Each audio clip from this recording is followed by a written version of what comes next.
सच्चा बन डोलो, सच्चा बन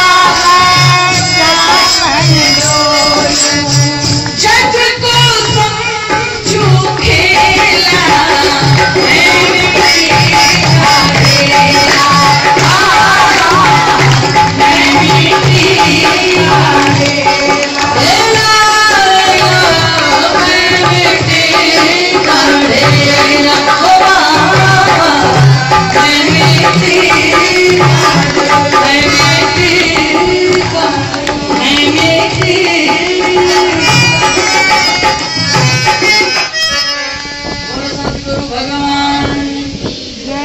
गुरु तो अपना आकार देता है। गुरु चाहता है तू मेरा रूप बन जा। गुरु चाहता है कि तू मेरी सारी सिद्धियां ले ले। गुरु चाहता है कि तू मेरा सारा भौतिकवाद भी ले ले। लेकिन तुम चाहते हो कि बस गुरु जी थोड़ा सा हमारी लड़की के नौक में लगा दो, बस और ज्यादा नहीं चाहते। हमारी बहुरिया हमें रोटी बना के खिलाती रहे बस। हमारे ससुराल से लड़के की ससुराल से दहेज गाड़ियों में भर के आता रहे बस, चाहे वो बर्बाद हो जाए इसकी चिंता नहीं, हमारे यहाँ सब आता रहे हर समय। तुम्हारी तो मांग ये है, जो तुम्हें छोड़ के जाना है यहीं वही मांगते, जो तुम्हें लेके जाना है वो नहीं मांगते, जो कुछ यहाँ छोड़ के जाना है वही मांगते।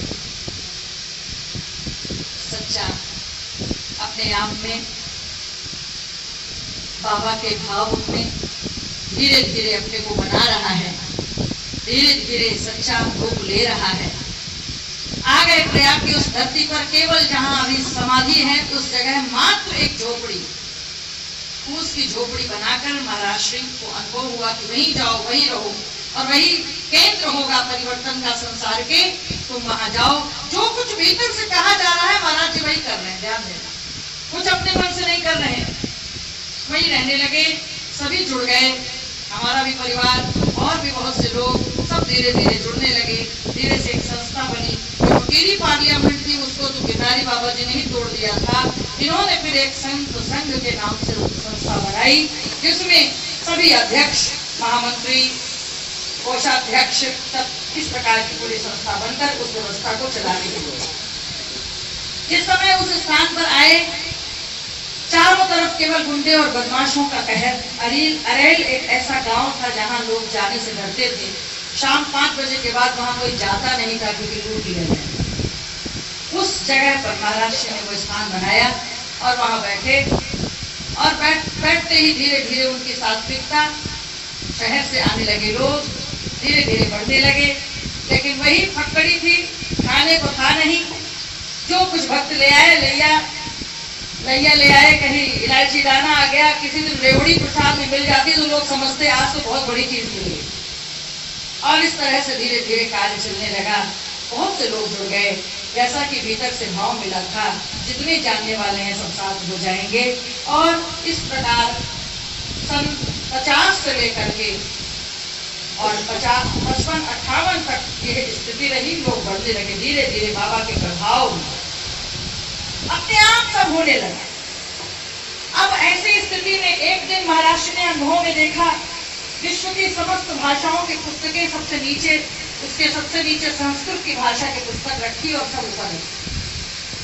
महाराज जी को भीतर से भाव हुआ, संस्कृत भाषा में ही भारतीय संस्कृति के संस्कार निहित हैं, इसलिए संस्कृत का विद्यालय होना चाहिए।